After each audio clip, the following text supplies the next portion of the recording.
এই যে ডার্লিং, আজকে কি খাবার পাবো না? অবশ্যই দেব। এই যে সোনা, কি করছো? আমি এখানে চান করছি, আর আপনি এখানে কি করছেন? আমি যেখানে খুশি যেতে পারি। আমি স্নান করতে যাচ্ছি। কাউকে মহলের ভেতরে আসতে দিও না। অবশ্যই ম্যাম, সবাইরে যাইতে মানা করছে।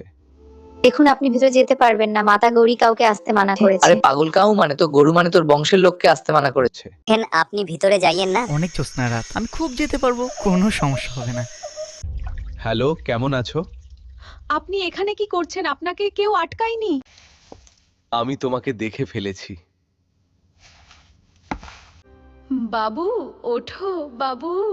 মা বাবু, মা আরো দাও, আরো খাবো, আমার তো টিফি ভরে না। এখন দেখি কে মহলের ভেতরে যায়।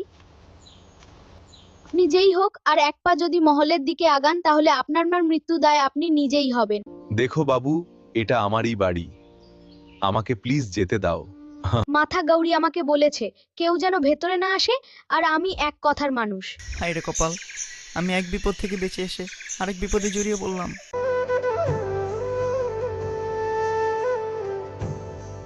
চুপচাপ এখান থেকে চলে যাও, না হলে একটা কেউ আস্ত রাখবো না। করে বাঁচি।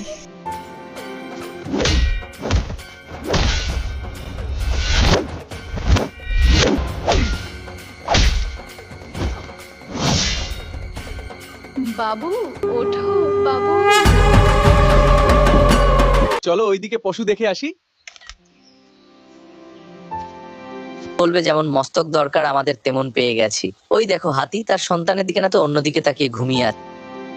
তাড়াতাড়ি পা চালাও নন্দী, আমাদেরকে সূর্যয় ডোবার আগে কৈলাসে পৌঁছাতে হবে। আপনার কথা মতো একমাত্রই মস্তকে পেলাম, এটা দিয়েই কাজ চালানো।